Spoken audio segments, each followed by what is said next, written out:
and welcome to Execute Chapter 66, a Star Wars fiction podcast where we explore canon, legends, and beyond. And speaking of the beyond, this is our first time getting into a play, an audio drama. Either radio way, show. I don't know. Either way, it's the one thing that I bought in book form that I should have gotten from Audible, and that is Dooku, Jedi Lost by Cavan Scott. My name is Beth Van Dusen, and with me, as always, are Chad J. Shonk and Ryan Schweck. But first, over to you, Chad. This is your reminder that this is more of a book club than a review show, so we'll have expected anyone coming in here to have done the reading or to not care about spoilers. That also goes for pretty much anything else Star Wars. We will try not to spoil new things, but it's going to happen. So just be warned. Ryan, what is going on?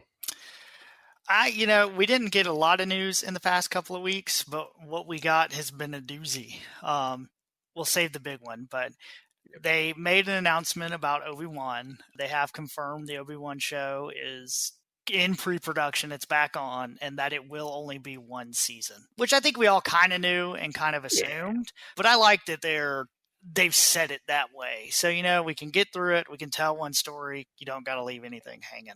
We don't have to pay Ewan McGregor for multiple years. Like, there's a lot of benefits. Right. And who knows when this thing's actually going to come out? It could be forever from now. Yeah. I never thought it was going to be more than one season. That never even occurred to me. Yeah, I just didn't see it running as a really long series. I assumed it would be a beginning, middle, and end kind of story. Yeah, I'm kind of expecting it to be a shorter one, too. Kind of like how Netflix did Defenders, where it was only, 6 episodes or something like that. Yeah, I expect it to be a shorter. And then, of course, our big news, the Mandalorian trailer has finally dropped with our release date of October 30th. Didn't get Ahsoka, like the rumors were going around that she would be in it. I'm kind of glad we didn't see Ahsoka in it. There's been the normal breakdowns of this trailer. You can go online and find those and see 1,000 different things that people have micro analyzed. I think my three things that really stuck out to me and the reaction to it. One is that, boy, that planet sure does look like Ilum, doesn't it? Yeah, it does. Yeah, it does.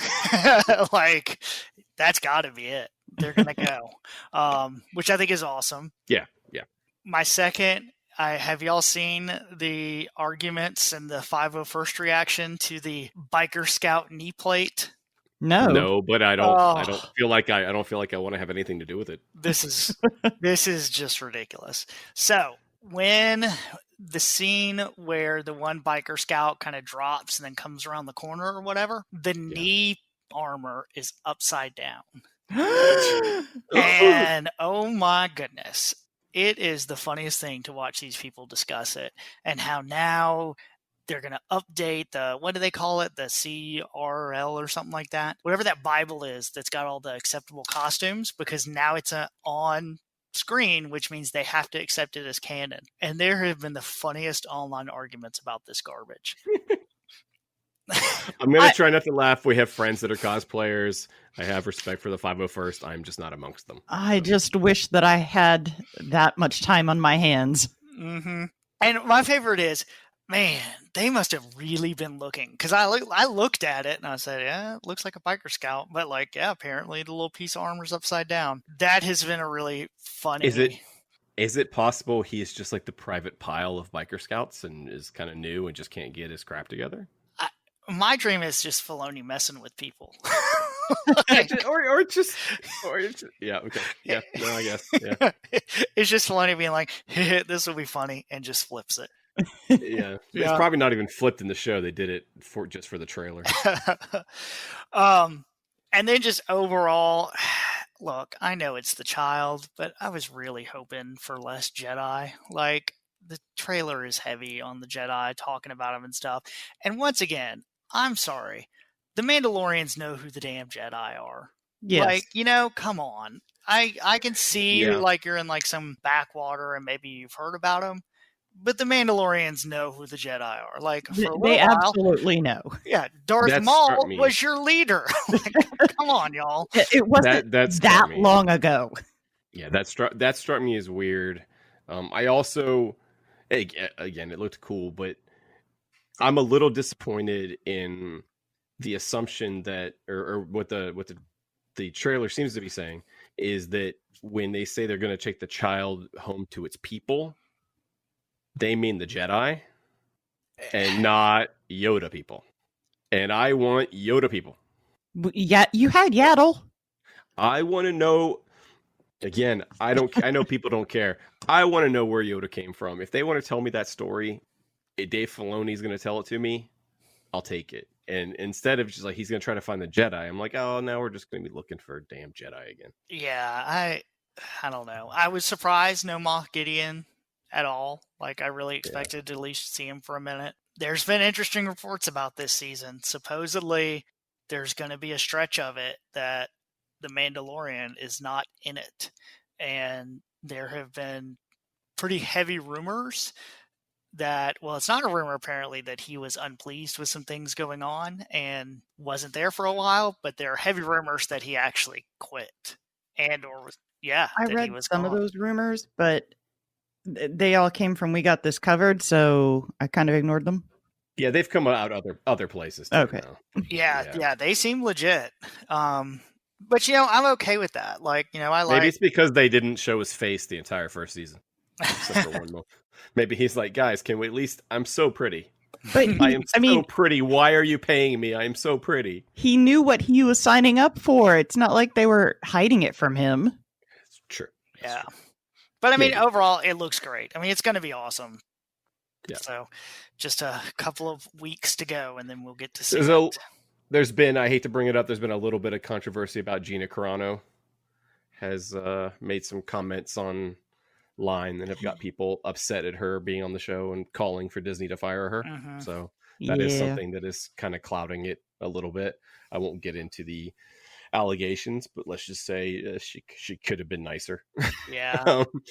She seems I don't get, I mean, her less so, but the reason I will never understand someone like a J.K. Rowling is like, you can believe anything you want, but how stupid are you to say it out loud like that? Mm-hmm. Because you know what the reaction will be. You can believe whatever you want, but it's just so. And I even saw a little bit of flack about Rosario Dawson.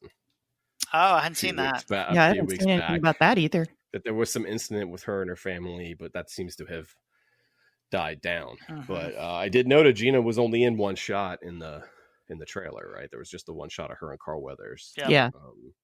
And then the other thing, I almost forgot about this. They released a short. It's called The Chase, I think. It is tied to Squadrons. Did y'all see this?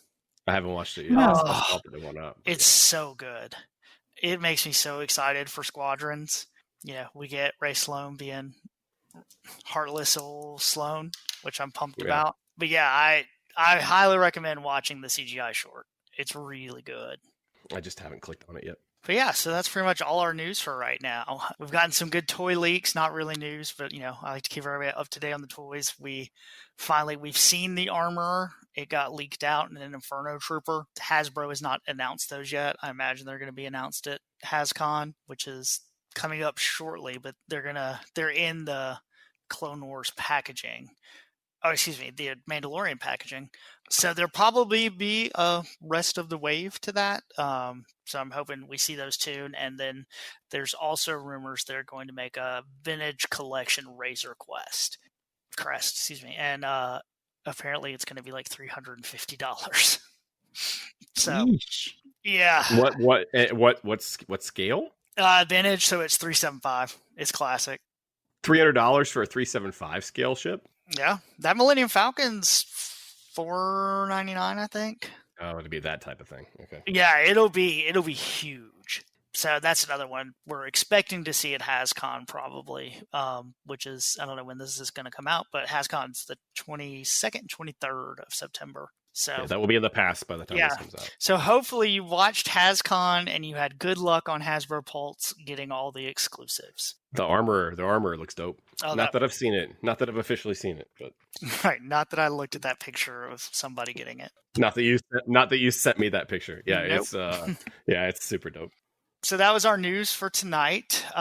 Moving on, tonight we're looking at, for better of lack of terms, origin story of one of our characters. So we thought we'd go into what are some other origin stories you would like to see from characters we know, whether it's books, novels, which are the same thing, audio drama. Okay, who hasn't gotten a book that we would like to see get a book? Yeah.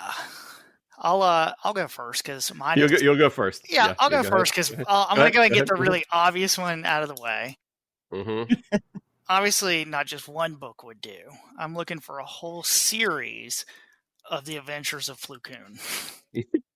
That's actually not the one I thought you were going to pick first. Are you kidding? That was absolutely the one I thought he was going to pick. Because I know what one he probably really wants. You know which one's going to come soon, too.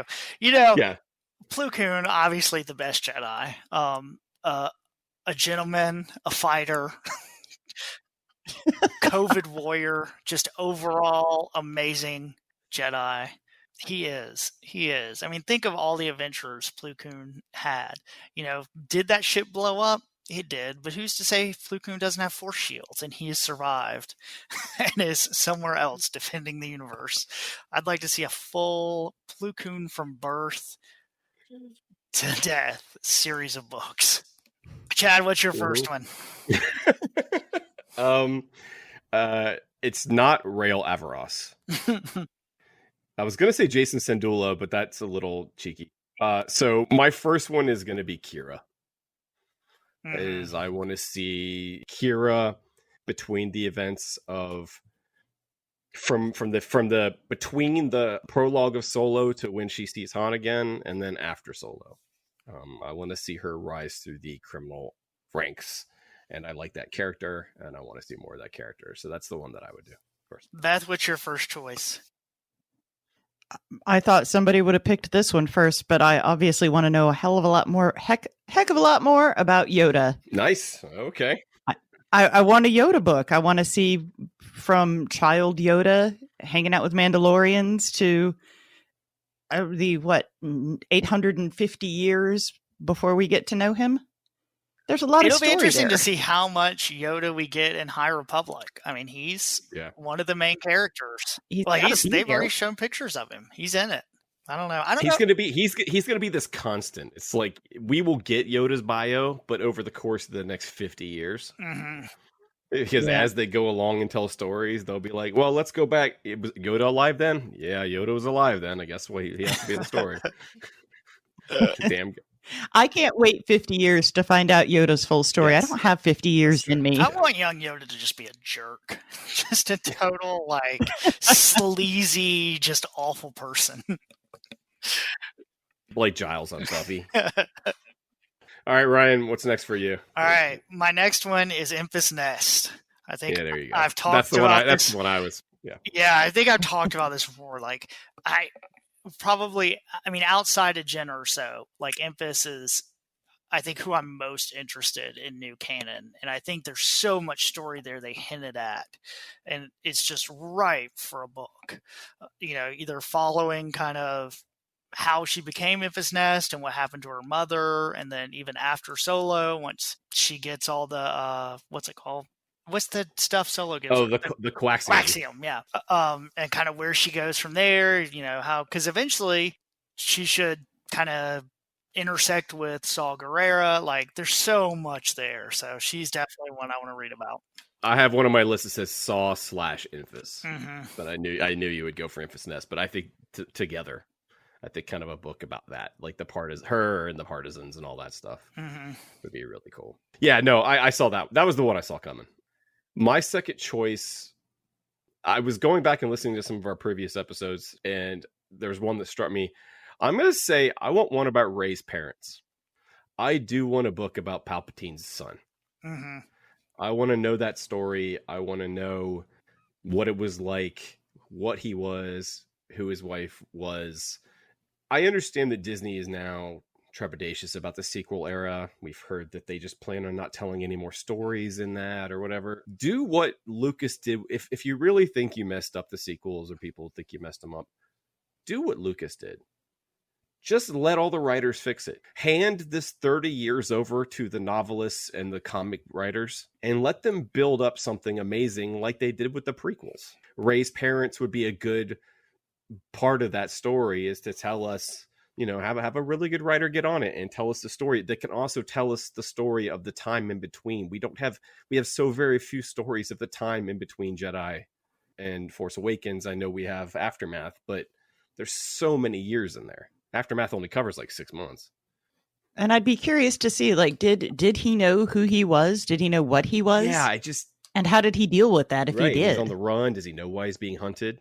I assume that eventually he does. Does he know when he meets his wife? Does he know what that means as far as having a child? Like, I just give these writers, just go, you know what, guys? We're done touching these characters. Go wild. Mm-hmm. And I think there would be some like scene where Rey, when she's little, does something and he realizes I've got to hide her better. Like whether she force pushes something or it could have little Rey in it. Yeah. Because Rey's bio isn't that interesting. She lived in the desert for 16 years or whatever, and that was it. I know we've seen some of his story already and we've had bits and pieces of him, but I really feel like Qui-Gon needs more of his own story in the past. When Master and Apprentice takes place, he's an older man already, and it's right before we get into the prequel era. So I want to know, and I know we see Qui-Gon as a younger man also in Master and Apprentice, but I want to see more of Qui-Gon and how he became who he became, and how he planned on shaping Anakin. What were his thoughts about Anakin? I want to know more about that and how he thought he could take care of this, and really learn more also about, would he have been a better master and not let Anakin fall to the dark side? Oh. Yeah, absolutely. Yeah. No, we've gotten some, but you're right. I think a lot of teenage Qui-Gon would go a long way. So I think it'd be a lot of fun. All right. For my last pick, I decided to go for the wild card. Uh-oh. In the tradition, Rail Averross. In the tradition of fully filling out a character who has very little screen time, I would like a Traffic-esque story taking place on Coruscant, starring Elon Slisbaggio. What is the death stick market like? How did he become a death stick dealer? What happens after Obi-Wan does that stuff to him? We've talked about it before, but I think it would be an awesome book to hear about drug dealing. It'd be like The Wire. It could be like The Wire. Yeah, even better.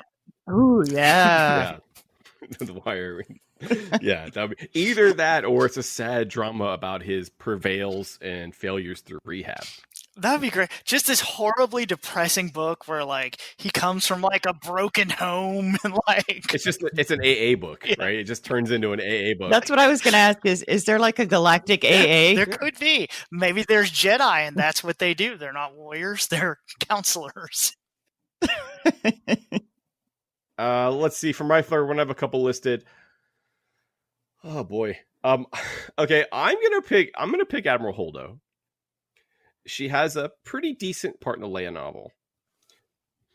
Obviously, as a lot of people when they watch The Last Jedi, we're like, we get it because it's Laura Dern, but why does Leia trust this woman with everything? Mm-hmm.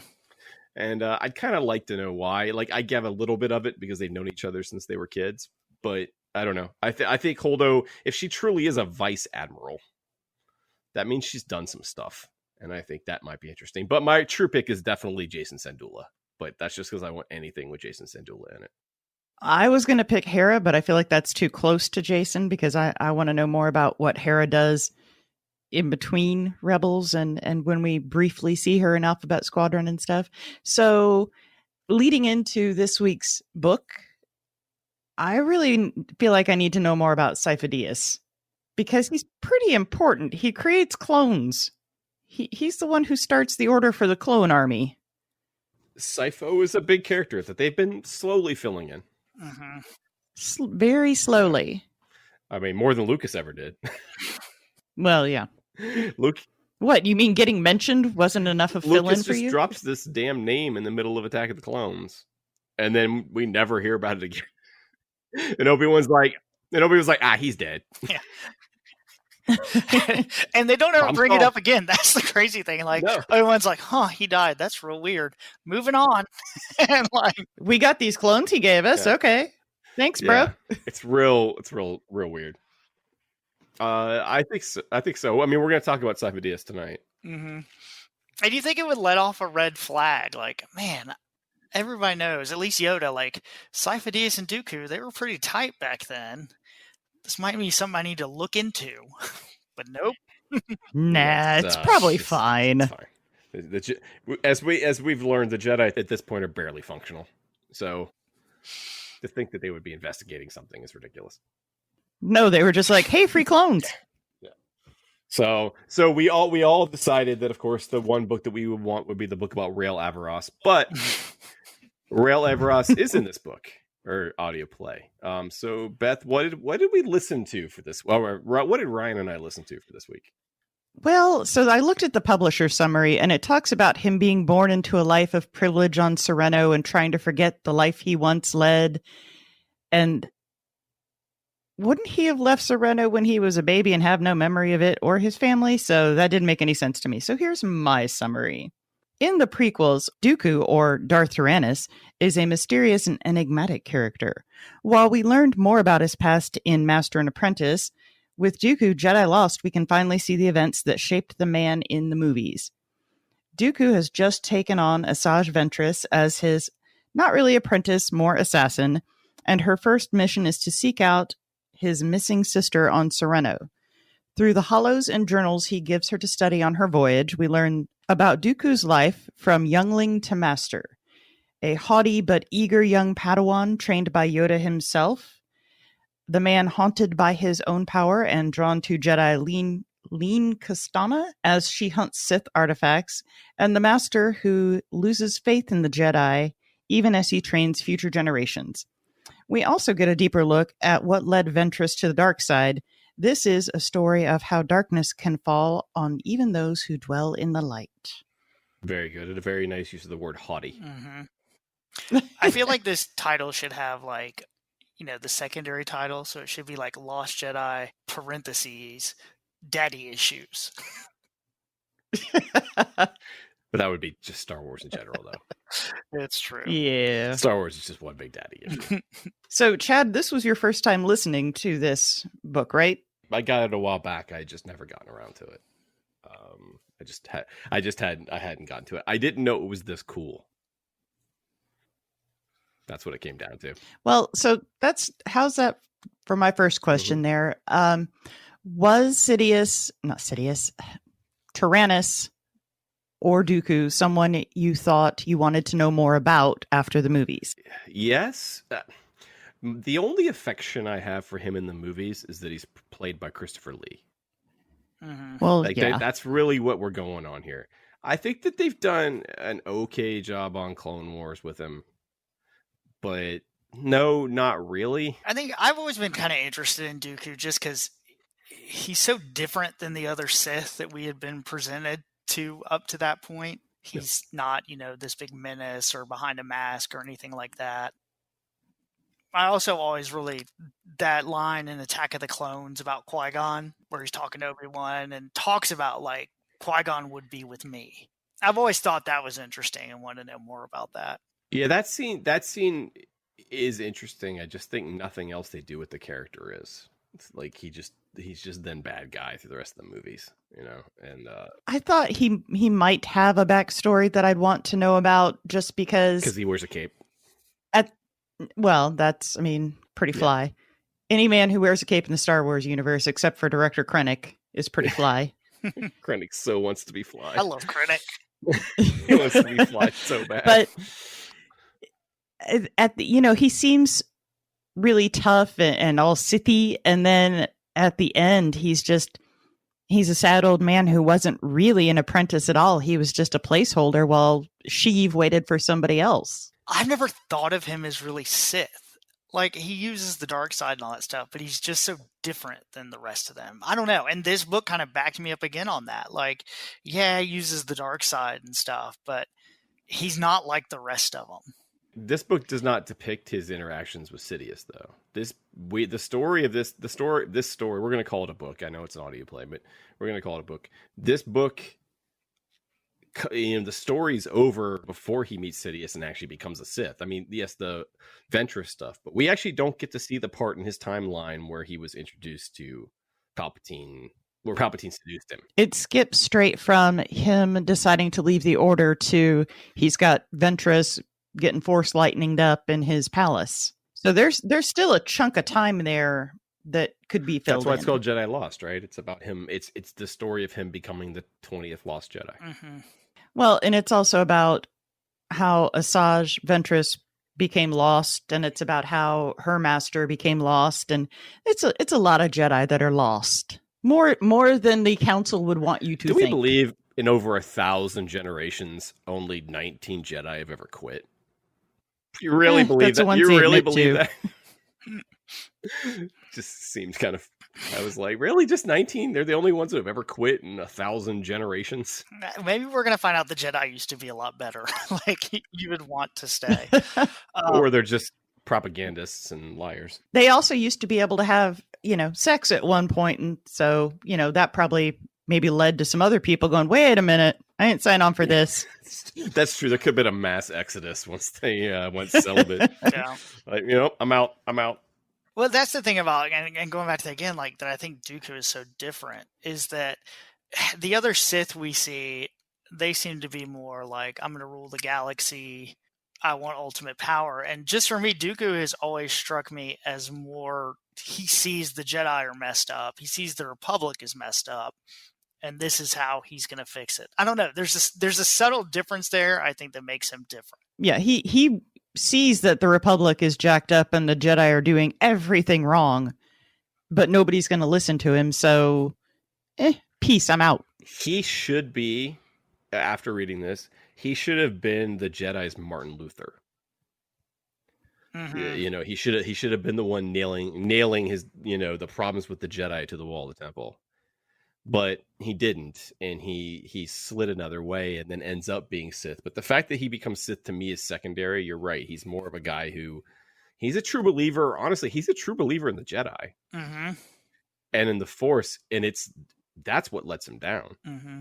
The fact that he becomes a Sith Lord and a Darth Tyrannus, yes, he is all those things. But you're right. That's just where he ends up, because that's where you end up when you leave the Jedi. and want to fight him, I guess, or it's just his way of getting back at them. But yeah, I see him more. Yeah, this makes him out to be much more of a tragic. I mean, he's kind of a jerk. Yeah, don't get me wrong. He's still, he's pretty pompous. Yeah, I mean, even when he was at Hogwarts, he was still kind of a jerk. I mean, we can't avoid the fact that like a quarter of this book is Harry Potter, right? He's not wrong though. No, well, there's actually an old expanded universe novel called Yoda Dark Rendezvous. That sounds like a sexy book. It was a Clone Wars book. When Attack of the Clones came out, they put out like 4 or 5 books that are kind of forgotten that were these now old expanding universe, but they had Clone Wars as part of the title. And they were just meant to be stories that took place during the Clone Wars before we really had a vision of what that meant. And one of them was this Yoda Dark Rendezvous, and in it there was a big chunk of that book that really was the Jedi Academy as Hogwarts. And so this reminded me of that. Because I mean, I'm really surprised we haven't got that show. I mean, I guess we got the Young Jedi Knights books. I could see Marvel doing that. Marvel's been big lately on schools for youngsters, even outside of the X-Men. I could see them pushing a Star Wars one like that too. How do you not do that? I mean, that's an easy Disney Plus show, man. Mm-hmm. You just do Harry. You say, hey, it's Harry Potter without the transphobia, and it's Harry Potter but with Star Wars. And easily, that's a cartoon. It's a cartoon. It's a live. I mean, you could. I don't know. I that stuff felt a little too contemporaneous, yeah, to me, but it also was a lot of fun. So speaking of Jedi Hogwarts, let's talk about this big bad collection of Sith artifacts that they're keeping hidden in plain sight, where just anybody can get to Bogan them. Room? And yet, yes, the Bogan collection, and I want to know more about the stuff that was in there, because I want to know about these other 19 Jedi that took off. I want to know, what is a sorcerer of Tund? What are the Yakambi? Why are they in a secret room of archives? I want to know about Darth Krall. I want to know about all of these things that are in this room that, Dooku destroys. But before he destroys them, there's stories there, and I want to know about them. The author of this would also like to know those stories, because some of those are just names and words he put in. Mm-hmm. Yeah, I searched a few of them, like the wasted battle or something like that, and it came up as this was mentioned in this book. Whenever you're writing Star Wars, you got to put stuff in there like that, because you never know. You might create something, right? And then all of a sudden they're like, "Hey, that Battle of the Thing sounds cool," and they're like, "Hey, guess what? You want to come write a book about it?" Yes, I do. So you got to plant your seeds. But yeah, the Bogan room, because isn't Bogan like an old word for the dark side? I believe Boga or something like that. Yes, it's actually like a Force word, Bogan or Boga or something like that. I believe it. I actually think Bogan might be an old word for Sith, or it might be a Sith word. But yeah, I mean, I guess it makes sense that they would have a collection of. I mean, where else would they want the Sith artifacts to be? At the Coruscant Smithsonian? Well, I mean, you would think, that in New Canon, the Jedi Temple is built over a Sith temple. Like, maybe you should separate that stuff. But it also leads me to know that Poltergeist is not a movie in the Star Wars universe, or they would have learned not to build over things. I enjoyed the like you said, the setup of all these Lost Jedi going like, oh, I want to hear all these stories. I want to hear the one that quit because he didn't like what they had for lunch that week, and then I want to hear, like I want to hear the full gamut from the ones that tried to take over the galaxy to the ones that had a dispute in HR. I want to see the full range of, that's to me, like they put all these different point of view books or everything. That's a book. I would read that book. Yeah, that's a 19-chapter book. Each one of them gets a chapter. Read that book. The be story. You could even do it in the form of those like in universe books, like the Dark Tales of the Jedi Handbook or something. Where you could do these kind of. It could be like a book the Jedi read of the 19 Lost or something. I have like Jocasta doing the intro or whatever. Yeah, just talking lovingly about Dooku. And, so correct me if I'm wrong, but the first time we really get to know Dooku outside of the movies is the now Legends expanded universe, Darth Plagueis. Right? Is that right? That's the first time we really get to know him? I would, or at least see him. So, I mean, he was in the Tarkovsky cartoon. I was trying to remember the dates on that. Yeah, if that was before or after. Yeah, I don't remember the dates on all that. And then obviously he was on the show, but he never got a lot of focus. I would say the Plagueis novel gave him probably the most we'd seen at that point. The way I thought of him and Sifo-Dyas from that book was not so much Dooku, definitely Sifo-Dyas was very, very different between the two books.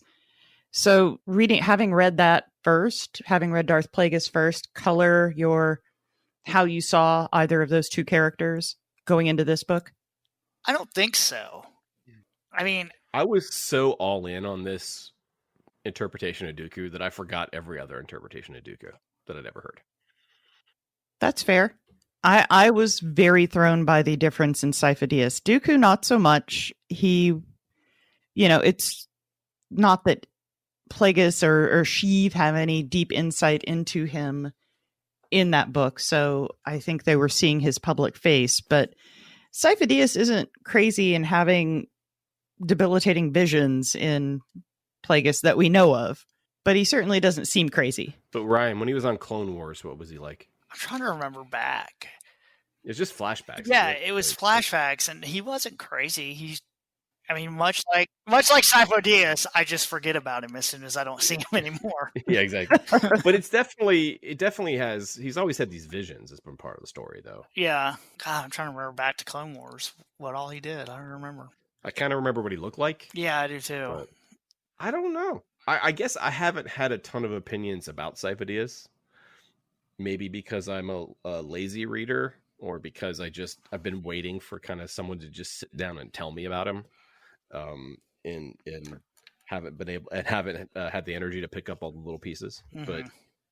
I thought in this it made sense in the context of this. I don't know. I don't even remember how he was depicted in Plagueis. He was the one who you can see Plagueis kind of manipulating him into doubting the Republic's ability to handle itself. So you can see him kind of Plagueis is kind of planting the seeds into Sifo-Dyas's head. Could he also have been planting the visions of the war? Well, I mean, they don't say anything about him having any kind of visions in Darth Plagueis, do they? Right. But I like this idea of him, though. The other interesting thing to me, too, was to learn that the Jedi have a place where they lock the crazy Jedi away. Like, they have a Jedi sanitarium. I mean, I like that idea, though. Of like, we were getting into this specific force powers. You're good at some things and others, and that some of them aren't so good. Like, I'd like to maybe see more of that, where they find a child that their access to the force powers is really bad for them. Yeah. So if they had denied Anakin's training and he's so super powerful in the Force, would he not have been trained and just shipped off to Jedi straitjacket land? I think Anakin, if he hadn't been found the Jedi, would have ended up Ricky Bobby. Like the pod racing superstar asshole.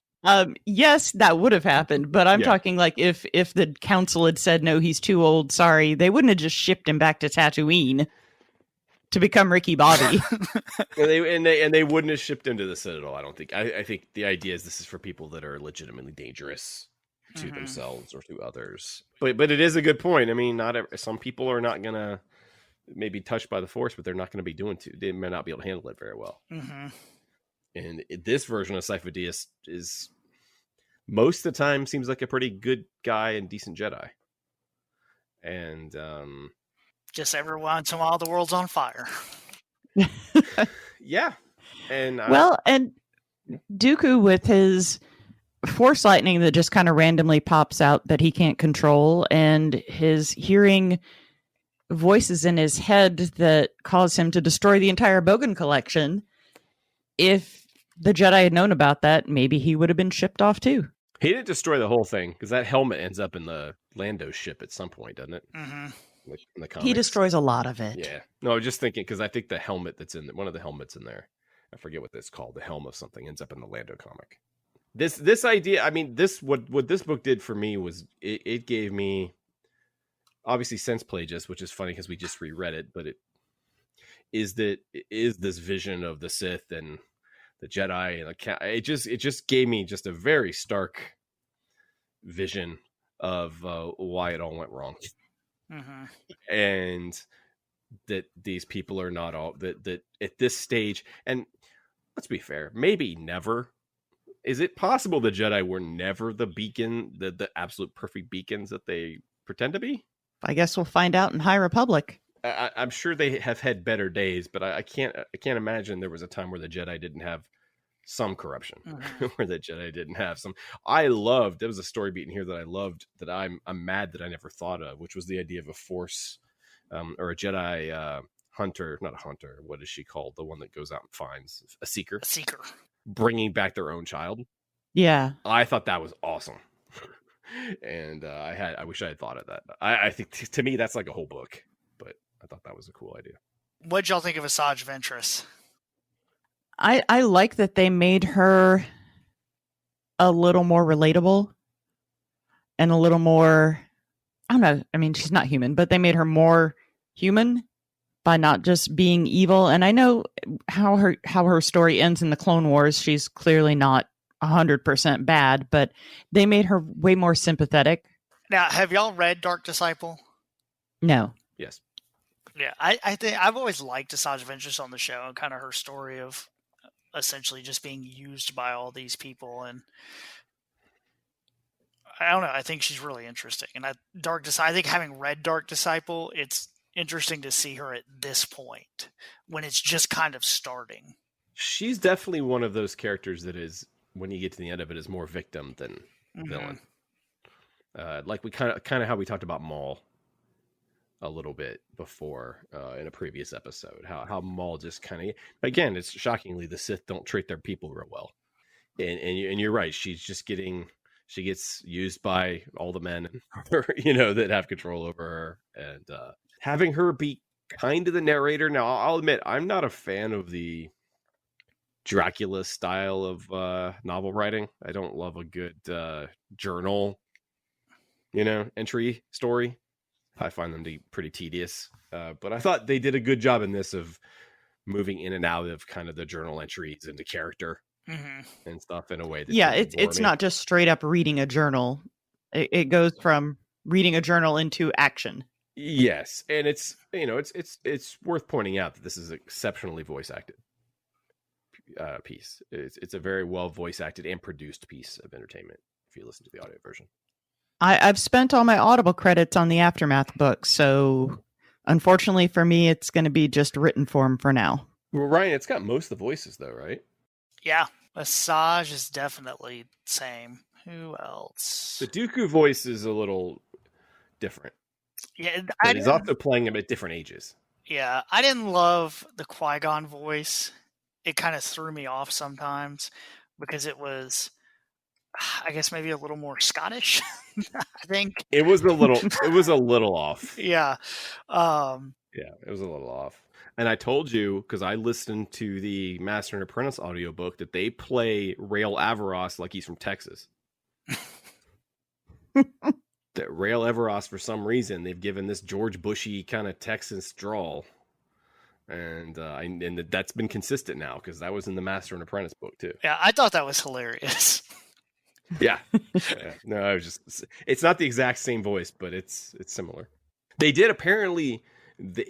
he did collaborate a lot with Claudia Gray. Because he was writing this while she was writing Master and Apprentice. Because I think they came out within like 6 or 7 months of each other. Mm-hmm. So they did work together, which you can tell because these books, these stories, like this is basically a prequel to Master and Apprentice. So a new character that you haven't seen anywhere else is Lene Castana. How do we feel about her? Because I thought she was fantastic. I want to see her adventures of hunting down Sith artifacts and trying to keep Sifo-Dyas from going nuts. She's got to run into like Afra's dad if she does that, though. Which I would definitely read. We've already got one awesome female archaeologist in Star Wars. We might as well have another. Yeah, it points out, the kind of Qui-Gon, Dooku not following the rules thing is apparently a pretty normal thing for the Jedi. Like, there's just always these people around. They're like, yeah, whatever. And they just kind of go do their own thing. And the Jedis are okay with this. They are a bunch of entitled jerks. And but here's the thing. I would be too, probably. Like, at the things they can do and the power they're given. And yeah, maybe they just... Maybe a lot more of them were pricks than we thought, I got the Force. What are you going to do? Nothing? That's what I thought. And they even said, like, some of the Lost went on to become, like, leaders of worlds and stuff, which is kind of what Rael was trying to do in Master and Apprentice. And so, again, it's a theme we keep coming to with all these new canon things we're reading, and it seems to be a dictate is, let's, as much as we like to dress up little kids as Jedi and do like Jedi Academy at Disneyland and sell them the toys and every kid wants a lightsaber. Let's also make a concerted effort in the other media to make them into jerks and to make them into possibly the true villains of the saga. Do you think they do that to heroize Anakin a little more? I don't know. If they are, that doesn't work for me. I think it contextualizes Anakin, though. Mm-hmm. Right? Yeah. It puts his fall in the frame of this was not the... I was gonna say there are certain leaders you don't want in charge when an emergency happens. I'm not pointing fingers at anybody in real life right now. I'm just saying there are certain leaders that if they were in charge of things when an emergency happened, they may not be the right people to be in charge. And I would say maybe this Jedi Council were not the right people to handle COVID. I mean, to handle Anakin. It helps explain too why you had 10,000 lightsaber wielding knights and generals that essentially got taken down Yeah. And the universe was Yeah. cool with like, yep, stormtroopers. Sounds good to me. Yeah. Part of it, I think, is just we live in a less. When a canon gets deeper, when a fandom gets deeper, they want more depth with their characters. When Star Wars comes out in 77, you got good guys and you got bad guys. Mm-hmm. And that's really the same until Vader turns. But even then, he was a bad guy until he became a good guy again. And there's still good guys and bad guys. But as time has gone on, and if you look at the sequel trilogy and just more writing in general, there's more of a taste for the gray characters. There's more of a taste for being sympathetic to every character. There's more of a taste for people love the villains. And so they like to give you the villains, but they also know they can't just all be villainy. So they got to give them some redeeming qualities. But this kind of character assassination of the Jedi, I'm going to admit, I kind of like because... I mean, they did kind of help destroy the Republic. Absolutely. They're part of it. Like I said, I think it gives Anakin's fall context, and maybe he is in a greater way, maybe he is a symptom and not a cause. And as much as I love a good bad guy, I think the gray are much more interesting. That's why there's so many of them now, because the gray it's more relatable. I do like in this one, the reason that Serrano hates the Jedi. And I want to hear more about that, where they kind of talked about that way back there was this Sith, problem, and the Jedi wouldn't come. And so Serrano kind of fought back themselves. It does pose a big question with the Jedi, right? If they're in, again, we keeps drawing parallels to real life, but if you're the galaxy's cops, when do you decide to help and when do you not? And that the council seems real wishy-washy on that. Well, they do the same thing in apparently on Sereno that they did on Mandalore. Yeah. We probably should help, but we're not gonna. Well, but that's a pretty common. I mean, it's the Superman 4 question, right? How dare you? How dare you? Superman rid the world of nuclear weapons? That's what they need, is some little kid on the HoloNet being, "Come on, Jedi." Those type of heroes don't exist. And so they've kind of created this gray world where even Yoda is fallible. Well, even Yoda, who everyone loves, is, he's a loser too. I mean, there is one hero that is above all that. His name is Plo Koon. Hopefully we'll get to hear more about him soon. I can't wait to see Ryan's handwritten short stories about Plo Koon. They look like the guy's journals in 7. So one other thing that stuck out to me in this is, and I don't know how long it's been since you guys have watched the Clone Wars all the way through, but I recently, well, not super recently, but during the lockdown, watched the Clone Wars again all the way through. And the Mortis arc stuck out to me in the Clone Wars because it was the first time I had thought of balance as an independent thing from dark and light. It was the first time I thought of balance as a separate entity, because you always think of dark and light and the balance is the middle between the two, not a separate entity. But the meditation that Lean teaches Dooku and Sifo-Dyas is showing balance as a separate thing. And that to me was very interesting, even though the Mortis arc is kind of weird and metaphysical and freaky. And I found that very interesting. And of course, all of those things from the Mortis arc come back into Rebels. So I do like that all that stuff eventually does tie together. And I assume that they were also trying to make that tie together in here as well. I'm sure they are. I don't remember Mortis that well. I do need to go back and rewatch them. Yeah, Mortis gets real weird. I really like it. But I do remember it being the weirdest arc of Clone Wars. It's very weird, but it's also... I mean, isn't that where Anakin literally sees his future, kind of? Yes. Yeah. And then makes the choice to go ahead with that future. Right. But doesn't he forget it, though? I believe they do all get their minds kind of wiped at the end, but Anakin still has this, at the very end, kind of look in his eye, I kind of remember some of this stuff. But I thought the meditation that they do is very interesting, and the wrappings on their arms, it's very kind of a monk kind of thing. Mm-hmm. And Lean obviously has some kind of Jedi old ways stuff that current Jedis at that time are not doing. They are a pretty eclectic group, and I guess they probably always have been.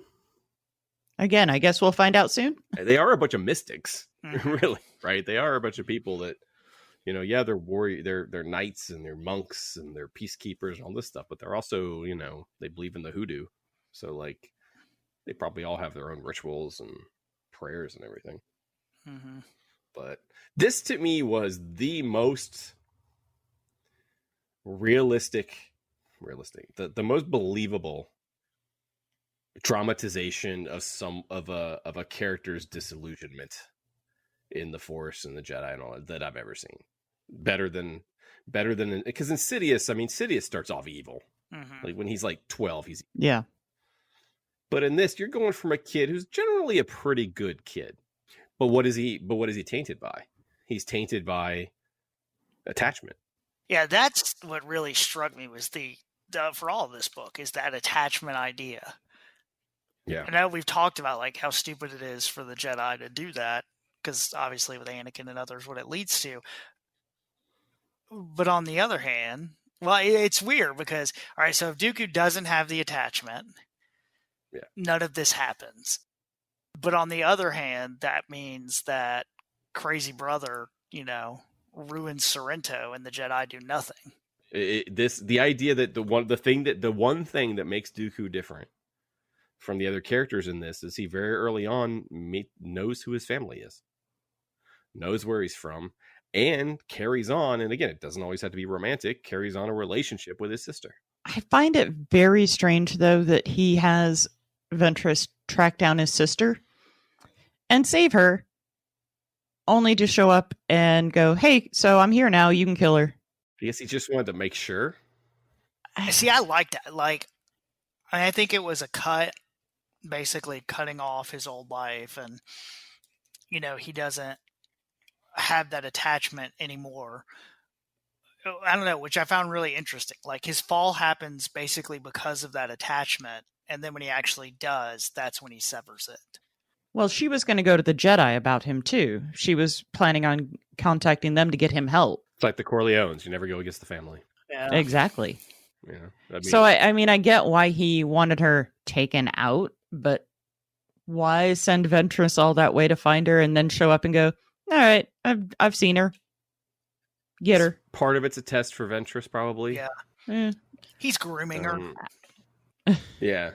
Yeah, part of it's a test for her, and then the rest of it is that maybe it's one of the simple as he wants to look her in the eye to make sure it's true, or something. Like he needs to be present with her, talking to her to really understand what to really know, or he's just gone over to the point where he's a sadistic nut job and he wants it to happen in front of him. I was shocked by the end. Yeah, I wasn't expecting that. It made I sense. was expecting that. I was assuming she would die because you don't hear anything about Sorrento having anybody but Dooku. But I don't know that I expected that to happen. Oh, I wanted to point this out. So again, I know we pick on Lucas for the names, but having a character, especially in an audiobook, call another character "do" all the time does not work. It sounds real dumb. Because I read it and giggled a bunch. Every time I read it, I giggled a lot. Yeah, hearing it out loud was... Dooku's just such a bad name. But Doo's even worse. Well, and I'm guessing that's why they gave him a cool Sith name. Like, okay, so your name is Dooku, but you get to also be Darth Tyrannus. Yeah. So we're throwing you a bone. 10 years, or 8 years or whatever, you get to be a Sith Lord. But then somebody's going to cut your head off. I don't know. I believed, I fell for, I thought his transition, again, not going all the way to Sith, but just his transition to leaving the Jedi Order felt completely right and natural. I knew where it was going, and I still felt that it hit the right beats. Mm-hmm. Even in this audio play, I just felt like it hit the right beats to tell me that story, to where when he said, no, I'm quitting, I was like, yeah. Yeah. It felt Okay. earned. That's what I saw happen. Yeah, exactly. It was earned. That's what I saw happen.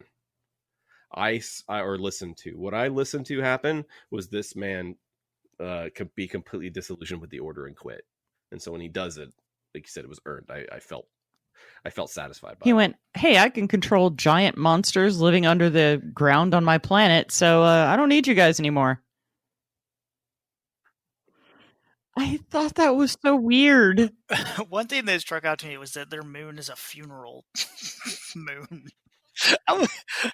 And I get it's different cultures. They're trying to present lots of different things. But then I was thinking, like, man, I'd feel really weird if every night I went and looked up at the moon and be like, yep, there's the graveyard. Oh, every night you go up and look, hey, Mom, hey, Grandma, how's it going? Which might be kind of comforting, honestly. Like, yeah. So the next episode of the show coming out is going to be about Queen's Peril and Queen's Shadow, the Padme books. If you enjoy those, definitely go read the current Darth Vader comic that's happening. It is 100% a sequel to those books, and it's quite good. But it falls right in line with those books. Again, I think other than the filmmakers, the authors and the writers are all doing a really good job keep creating this thing. They just get the filmmakers to come in, and again, I don't blame them, but who don't care and just make the movie they want to make, and then everybody else scrambles around them to try to make things make sense. But I think as far as creating this, again, there's so many gaps in this timeline that we don't know, but I think they've done a good job of coordinating. I am 100% fine with all of these smaller stories or side stories. I keep giving me books. I will take all the books, and then put big stuff on TV when you want to put a short Kenobi out, put Chad's Sabine and Ahsoka adventures out, and do some important stuff on TV, but keep the books coming because there's still so much to know.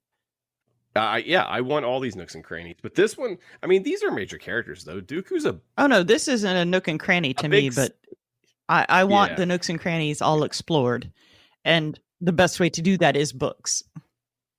So, speaking of those, one of the things they explored that I didn't particularly care for was the Jedi sorting hat ceremony, where you pick where your master picks their apprentice. And it's done by a lightsaber duel. I did not either. I did not care for that one bit. Yeah, because what if you're not a duelist? What if you're a seeker? Or what if you're a healer? Or whatever else? Like, what if the Jedi weren't warriors? Like, what if they weren't warriors first? What if they were peacekeepers? What if they weren't? What if wars don't make one great? As a Jedi once said. Well, yeah. Yeah. Just none of that felt right. No, it felt Harry Potter.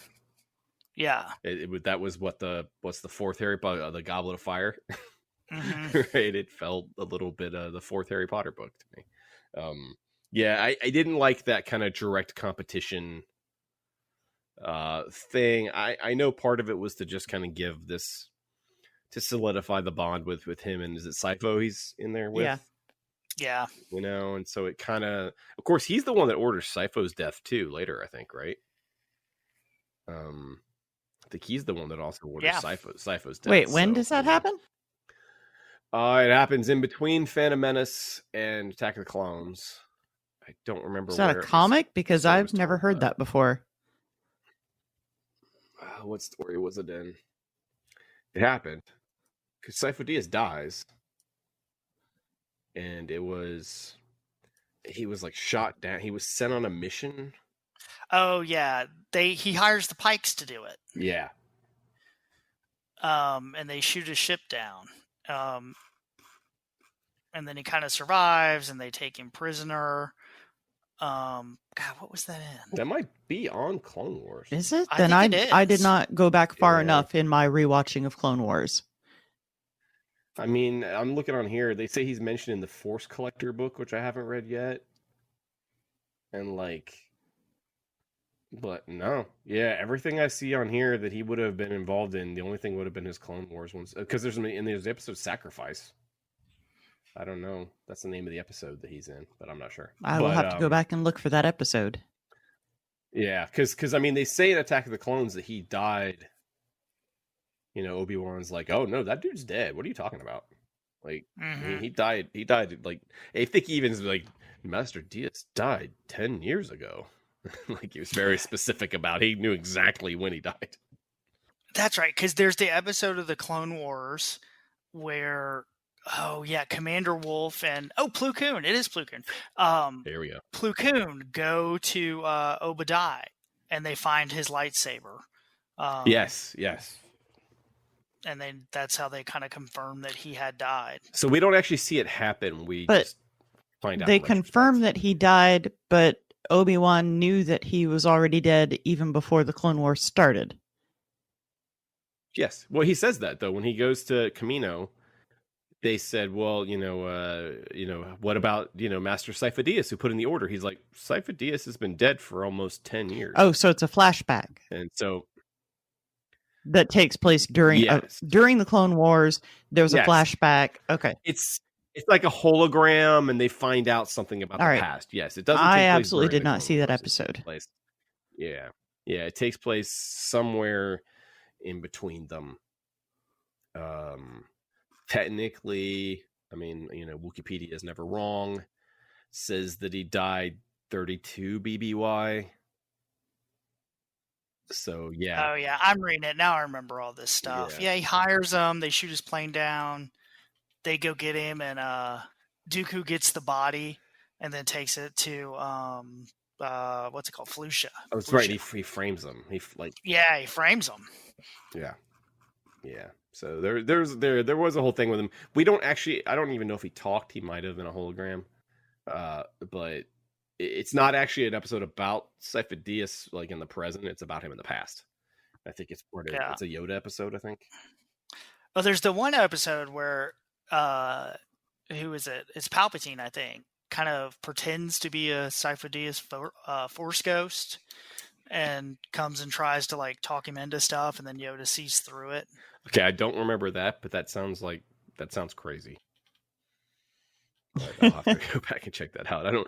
I just get this image of Palpatine putting on a little, like in Princess Bride or whatever. All right. So, but overall, everybody really liked this book and or audio play, depending on how you listened / read to it.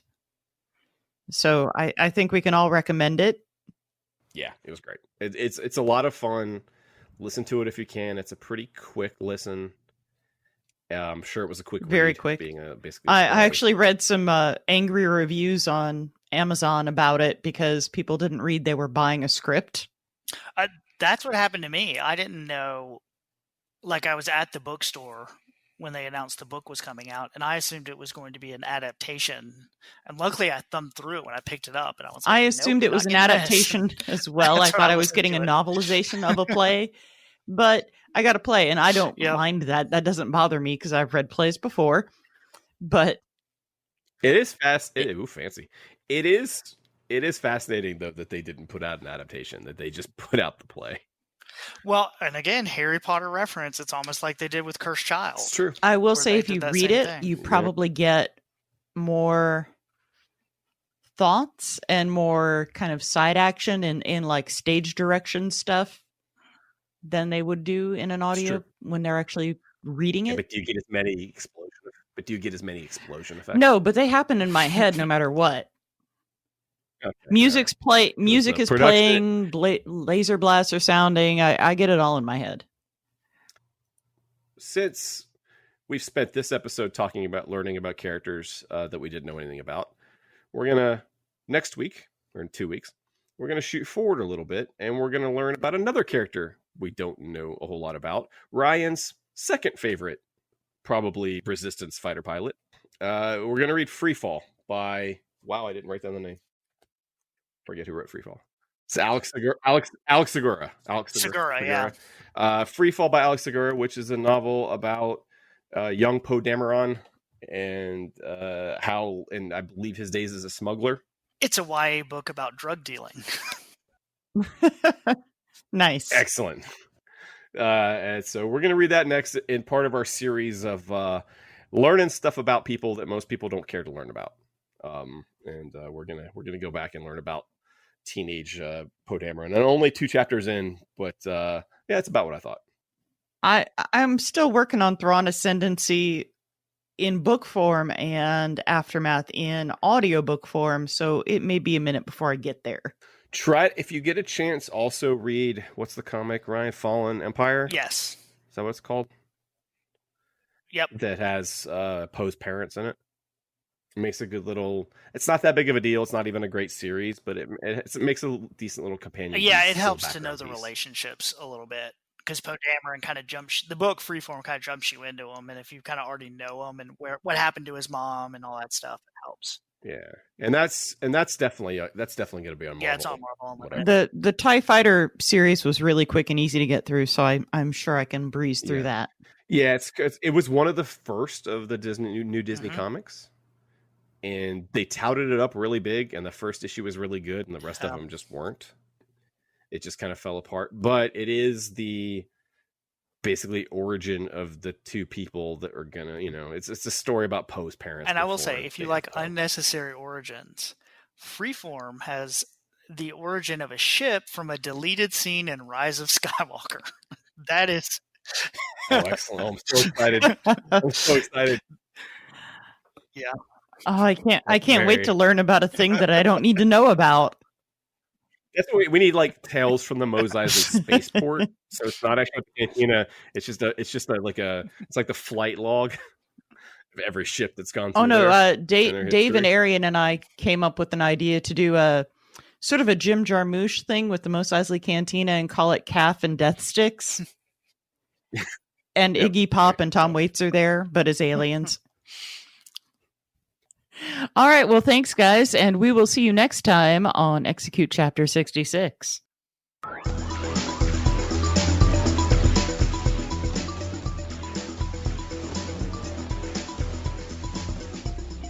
You have been listening to a Needless Things podcast. You can follow Needless Things on Facebook, Twitter, Instagram, and at needlessthingspodcast.com. Love you. Mean it.